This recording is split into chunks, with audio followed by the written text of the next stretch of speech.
at a classified base known as S4 out in the Nevada desert near Area 51. And there, we reverse engineered alien spacecraft. Over the years, there have been a number of claims by people who've been associated with Area 51, who have spoken to journalists or whistleblowers, in which they have stated. For decades, Area 51 has been at the center of UFO conspiracy theories, government cover-ups, and whispered secrets. I had access and was permitted to view and look at the operation of this main level with the gravity amplifiers and the level below, the gravity emitters.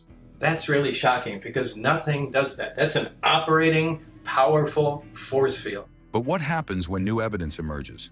On Joe Rogan's podcast, Bob Lazar, the man who first brought Area 51 into the spotlight, revealed declassified photos that may change everything we know. It's like a biometric thing for the hands, yeah? The beginnings of, it wasn't all that advanced back then, but yeah, that's it. This was the scanner used to get in to S4. Are these images the smoking gun of extraterrestrial technology, or is there another explanation? What exactly has been hidden from us all these years? Join us as we look into Bob Lazar's unveiling of declassified photos from Area 51, previously hidden from the public. Pop up every couple of years or so, but this is a big one. So a lot of people said these didn't exist. The secret world of Area 51. Area 51 is far more than just a military base. It has become a symbol of mystery and intrigue over the years. Hidden deep in the Nevada desert, this highly classified facility remained officially denied by the US government until 2013, despite being one of the most poorly kept secrets in history. Officially, it's known as a testing ground for advanced aircraft, but many believe there is more to it, possibly even evidence of extraterrestrial life. The rumors began in the 1950s when locals and military personnel reported strange lights and UFOs in the skies above the base. The government's explanation? Experimental aircraft. But with the base's extreme secrecy, it didn't take long for people to question what was really going on. After all, why would a simple aircraft testing site require such tight security? Could there be more behind the gates of Area 51 than we've been told? Stay tuned. The most interesting part is still ahead. It's a mystery that gets even more intriguing when you consider the Cold War. With the US and the Soviet Union locked in a technological arms race, the government kept military advancements secret, feeding the growing curiosity of the public. Every denial only fueled speculation, and eventually stories began to surface from whistleblowers, former employees, and even high-ranking officials. Some claimed to have seen UFOs up close, while others suggested that the government had been reverse engineering alien spacecraft in underground labs. These claims, whether fact or fiction, have helped shape the modern UFO narrative. Bob Lazar, a key figure in bringing these rumors to light, remains at the heart of the speculation surrounding Area 51. What has the government said or done in response to these speculations? For years, the government dismissed the growing rumors about Area 51, brushing them off as nothing more than conspiracy theories. However, their refusal to speak openly about the matter only seemed to make the situation worse. Even when some documents were declassified, they often raised more questions than they answered, further fueling public curiosity. In 2019, things took an unexpected twist when a Facebook event titled Storm Area 51 went viral, attracting millions of responses. What was initially started as a joke quickly turned into a pop culture phenomenon, with people seriously considering rushing the gates of the base to uncover extraterrestrial secrets. The government's response, including warnings that deadly force could be used to protect the site, only added to the belief that there was something valuable hidden behind those gates. However, none of this speculation would have reached the mainstream without one key figure, Bob Lazar. Lazar's claims were not just random conspiracy theories, they were technical, detailed, and specific. Whether you believe him or not, understanding who Bob Lazar is helps explain the attention his story continues to draw. He suggested that the reason people kept seeing flying saucers was that they weren't alien at all. They were human-made, and the US government had been testing them for years. The untold story of Bob Lazar is more fascinating than you might think. He claimed that there were at least 9 flying saucers of extraterrestrial origin being kept at a site near Area 51, known as S4. In 1989, Lazar went public with his shocking story, claiming to have worked at the secretive facility where he was tasked with reverse engineering alien technology. According to Lazar, the US government didn't just know about extraterrestrial craft, they had them in their possession. What set Lazar apart from other UFO whistleblowers was his technical expertise. He described propulsion systems that seemed to defy the known laws of physics, especially a gravity-based engine powered by element 115. Lazar explained that this substance, which was unknown at the time, was key to anti-gravity travel. Mainstream science had dismissed the idea of such an element existing, but years later, element 115, also known as moscovium, was synthesized in a lab, leading some to wonder if Lazar's claims might have been more credible than originally thought. Bob Lazar's account didn't just sound believable, it was shockingly specific. He described the spacecraft he supposedly worked on as having no conventional wiring, no visible propulsion systems, and no seams or rivets. He also mentioned a hand scanner system used to grant access to the S-4 facility, devices that, at the time, were unheard of, but later turned out to be real military technology used by contractors. However, Lazar's story wasn't without its share of controversy. Almost immediately after his public statements, efforts were made to discredit him. His educational records at MIT and Caltech were mysteriously erased, and his claimed employment at Los Alamos National Laboratory couldn't be verified. Some saw this as evidence that he was lying, while others viewed it as a cover-up by the government. Regardless of what you believe about Lazar, one thing is clear. His testimony forever changed how we talk about UFOs and Area 51. Before his interview with investigative journalist George Knapp, Area 51 was barely a topic in mainstream media. Afterward, it became a symbol of secret government operations and possible extraterrestrial technology. Despite the attention his story brought, Lazar didn't try to profit from it. In fact, he largely withdrew from the public eye, avoiding interviews and shunning any spotlight. If he were just another conspiracy theorist seeking fame, why would he disappear? Instead, Lazar quietly started a scientific supply business, only reappearing years later for a famous interview on Joe Rogan's podcast. And that's when things took a fascinating turn. During the interview, Lazar not only stood by his original claims, but also suggested that new declassified photos could validate his story. Was this finally the proof he had been waiting for, or was it just another piece in the already complex puzzle? To find out, we need to look into the role Joe Rogan played in bringing these revelations to a wider audience. Bob Lazar's shocking revelations on Joe Rogan podcasts. Joe Rogan's podcast, The Joe Rogan Experience, has become a platform for some of the most engaging and thought-provoking conversations, often featuring guests with extraordinary stories. From experts in various fields to conspiracy theorists and whistleblowers, Rogan has a way of going deep into topics that challenge popular beliefs. Still have these things, supposedly, of any idea of where they got them or how they got them. When Bob Lazar appeared on his show in 2019, it was clear this wasn't going to be just another UFO enthusiast interview. Lazar didn't come across as someone eager to prove his story.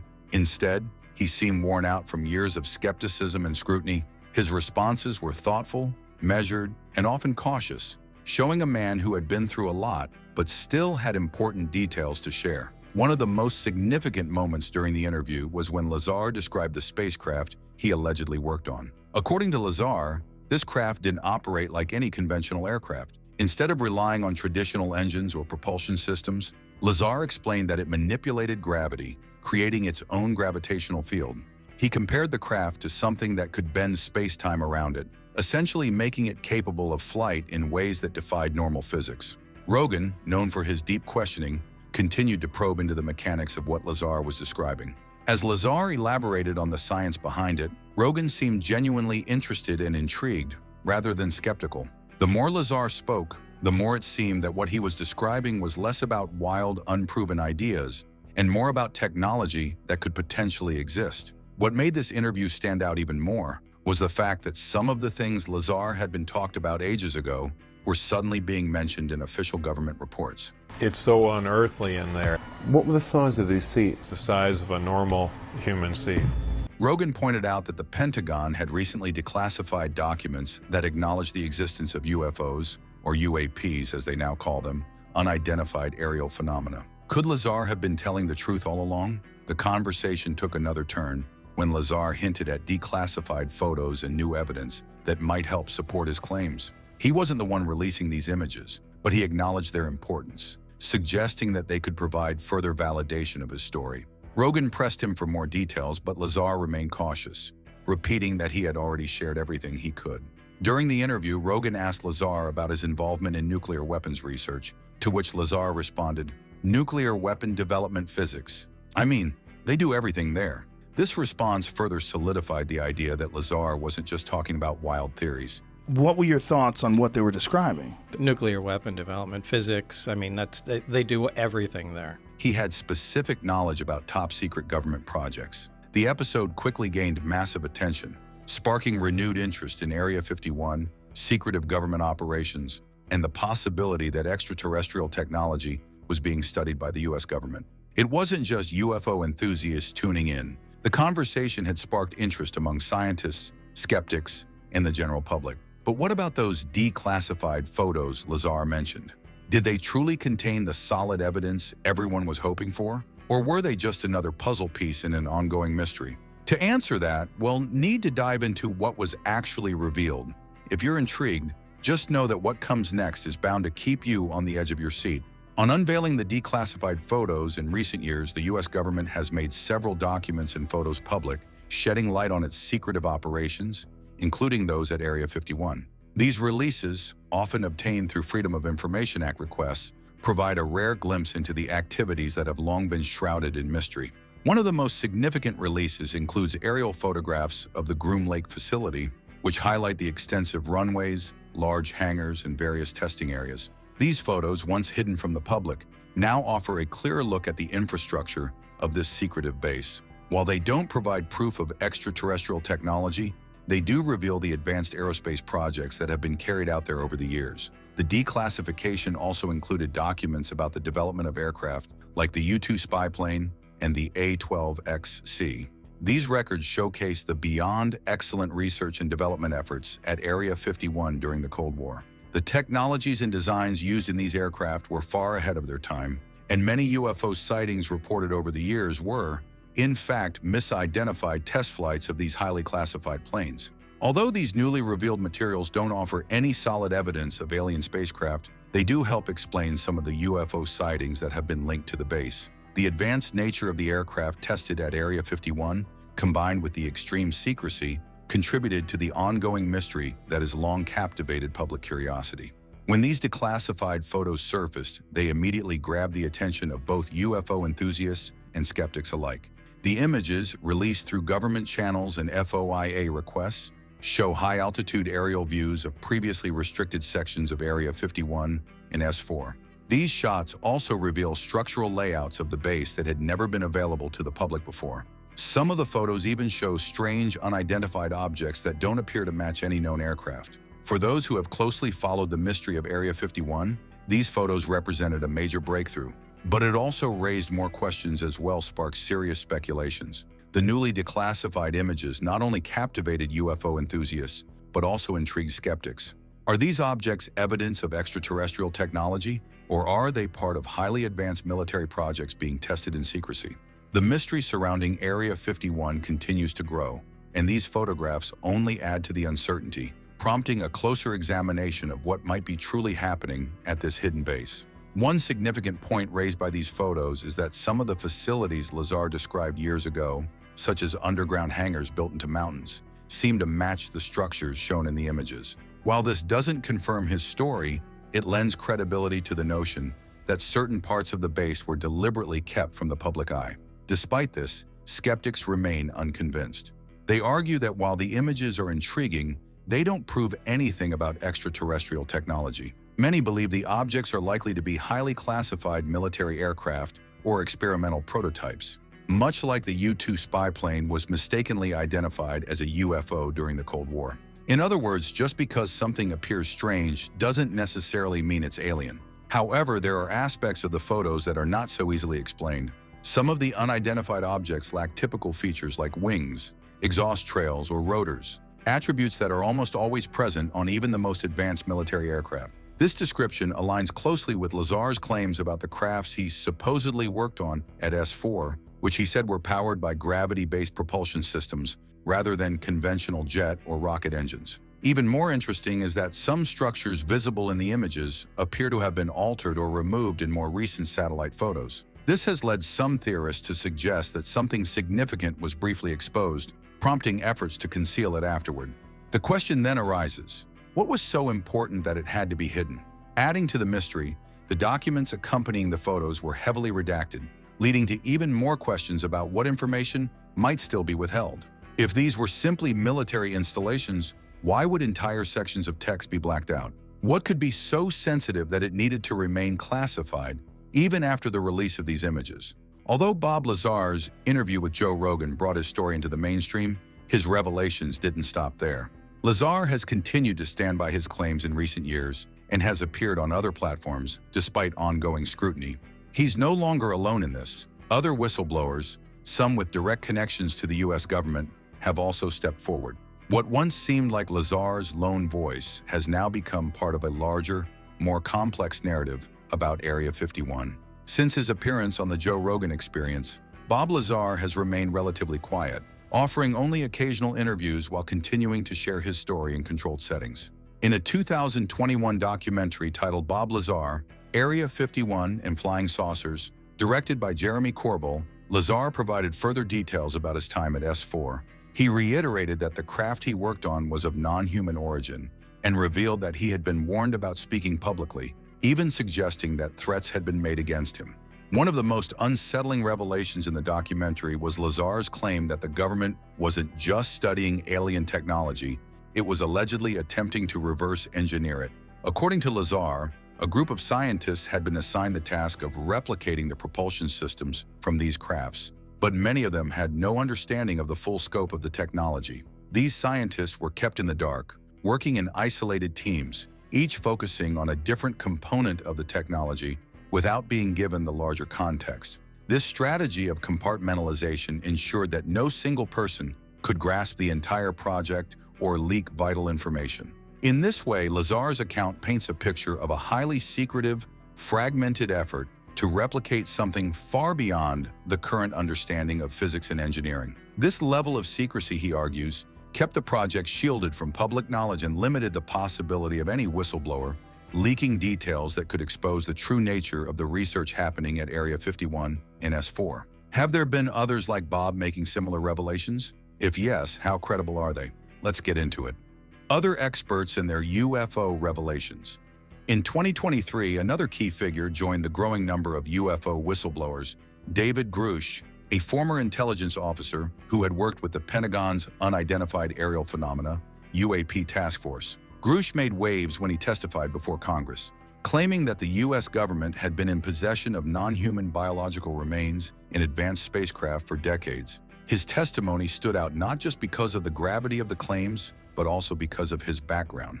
Having served 14 years in the US Air Force across active duty, the Air National Guard, and the Reserve, Grush had access to highly classified files and was considered a trusted figure within the military. In his testimony, Grush revealed that the biological remains connected to these spacecraft were non-human, a conclusion confirmed by people directly involved in the programs. What else has he revealed?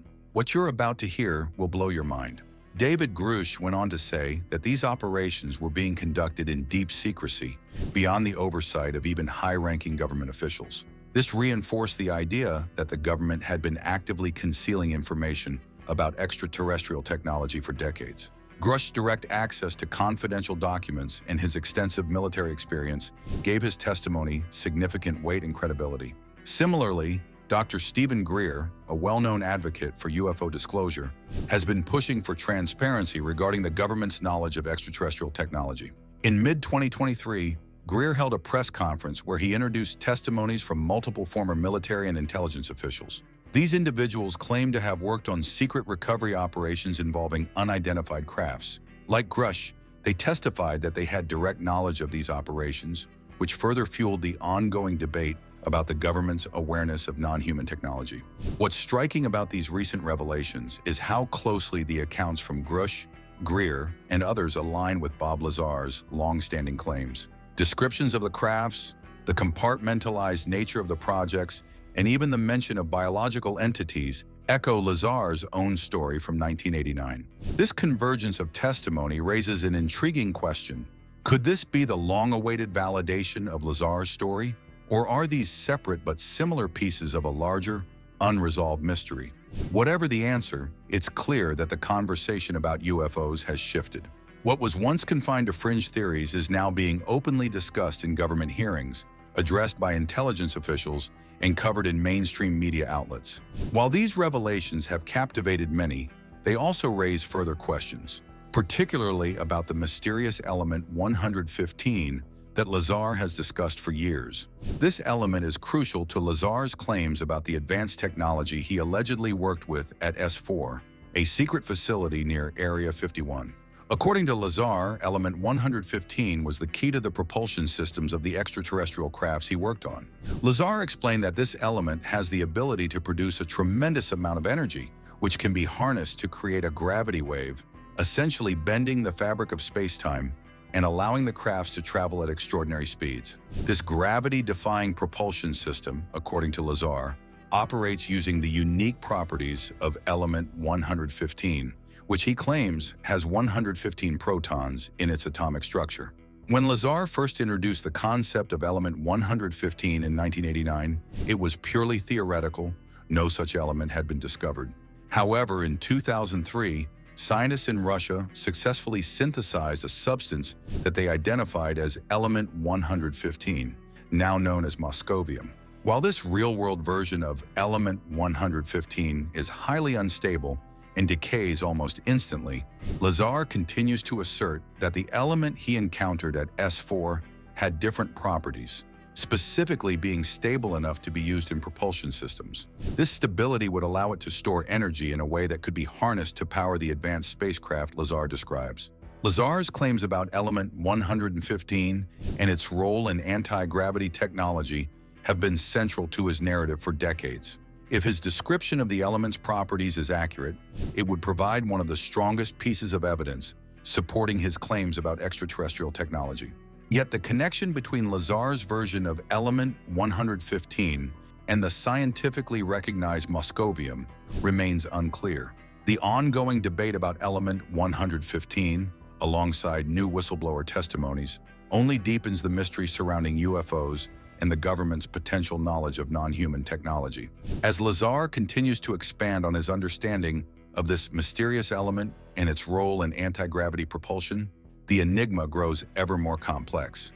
With new whistleblowers coming forward and additional information emerging, the conversation about UFOs, extraterrestrial technology, and government cover-ups is more alive than ever. Then in 2003, Russian researchers succeeded in synthesizing moscovium, element 115, in a laboratory setting. Though this form of the element was highly unstable and decayed almost instantly, its very existence provided partial validation of Lazar's story. He had described an element that, though unknown at the time, was later confirmed by modern science, lending a degree of credibility to his claims. More recently, Lazar has provided further insights into how element 115 was used in the spacecraft during interviews following his appearance on the Joe Rogan Experience and in the documentary Bob Lazar, Area 51 and Flying Saucers. He referred to element 115 as a heavy element fuel that wasn't even listed on the periodic table at the time of his work. Lazar explained that within the alien crafts, the material was stable, allowing the craft to generate an intense gravitational field. When configured correctly, it amplified gravity waves, effectively making the craft weightless and enabling it to accelerate without producing heat or visible propulsion. He also shared that the scientists at S4 were attempting to replicate this process but had met with limited success. The main issue was that, on Earth, humans had only managed to create unstable forms of element 115, suggesting that a stable version might exist somewhere in the universe, but not naturally on our planet. While mainstream scientists remain skeptical, recent advancements in aerospace research seem to reflect strange parallels to what Lazar described. Top defense contractors, including Lockheed Martin's Skunk Works and secretive U.S. Air Force programs, have delved into gravity-based propulsion concepts. NASA has even looked into exotic propulsion systems that manipulate space-time. Could these efforts be indirectly influenced by classified discoveries that Lazar's claims allude to? If Lazar's assertions about element 115 and anti-gravity technology seem implausible, it's important to recognize that he isn't the only one describing extraordinary phenomena. Over the years, numerous UFO incidents have been reported, investigated, and in some cases, partially declassified by the US government. From sightings by trained military pilots to entire programs focused on studying unidentified aerial phenomena, the evidence is not limited to Lazar's accounts. History itself holds pieces of this complex puzzle. Still in doubt? Let's look at history. Historical UFO cases and declassified government programs. As already mentioned, the US government has long maintained a policy of secrecy when it comes to UFOs, often denying their existence or playing down their significance. However, leaked documents and declassified reports show that behind closed doors, the government has taken UFO encounters much more seriously than previously acknowledged. While some cases were quickly dismissed, others remain unsolved, even by the military and intelligence agencies. What other UFO cases have occurred that we may or may not know of? Grab your seatbelts, let's unravel some mystery. One of the most infamous cases is the Roswell incident of 1947. Initially, the U.S. Army reported recovering a flying disc after a crash in New Mexico, but within hours they reversed their statement, claiming it was a weather balloon instead. This sudden change fueled public suspicion that the government was hiding something. Witnesses reported strange metallic debris and even small humanoid bodies, adding to the mystery.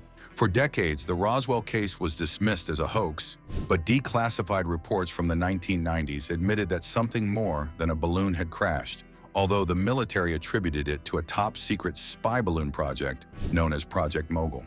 Still, many remain convinced that the government's official explanation was a cover-up for something much more extraordinary.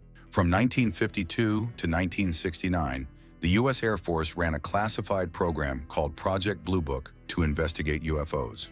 The project looked into over 12,000 reported sightings, most of which were attributed to misidentified aircraft or natural phenomena. However, a small percentage, about 701 cases, remained unexplained. The program concluded that UFOs did not pose a national security threat, but former members of the project have claimed that not all information was made public. This raises the question, was Project Blue Book an honest investigation into UFOs, or was it simply a way to control the narrative surrounding them? In 2004, a new chapter in UFO encounters began with the USS Nimitz UFO encounter. U.S. Navy pilots reported encountering a tic-tac-shaped object that demonstrated extraordinary speed, rapid directional changes, and no visible means of propulsion. Declassified footage of this encounter, released in 2017 by the Pentagon's Advanced Aerospace Threat Identification Program, AATIP, confirmed that the military had been tracking such phenomena for years. High-ranking military officials also stated that these objects exhibited technology far beyond human capabilities. Another significant UFO event occurred in 1980, known as the Rendlesham Forest Incident, often referred to as Britain's Roswell. Over several nights near the RAF Woodbridge base in Suffolk, multiple military personnel reported seeing strange lights in the forest. One witness, a U.S. Air Force officer, claimed to have encountered a triangular craft with strange markings. The object reportedly hovered silently before disappearing. Upon investigating the area, the military found unusual indentations in the ground, radiation readings, and unexplained burn marks on nearby trees. Despite initial investigations by the U.S. and British governments, the official explanation was inconclusive, dismissing it as a case of misidentified lights or military flares. However, numerous witnesses, including high-ranking military officials, maintained that what they saw could not be easily explained. More so, recently government programs like AATIP and the UAP Task Force have confirmed the reality of unidentified aerial phenomena. These programs have acknowledged that certain UFOs display advanced technology that exceeds anything publicly known, and no nation has claimed responsibility for them. This raises two possibilities. Either a foreign nation has developed futuristic technology far beyond the U.S.'s capabilities, or these objects come from outside Earth. This ongoing mystery makes Bob Lazar's claims about UFOs and alien technology more difficult to dismiss. As more and more encounters come to light, it's clear that there is far more to this story than most have been led to believe. Could a stable form of element 115 really exist somewhere beyond Earth? Is Bob Lazar's story the missing link between past UFO sightings in today's secret technologies? Drop your thoughts in the comments. If you enjoyed this video, remember to like, share, and subscribe to our channel. Don't forget to check out the next video on your screen. You will enjoy it.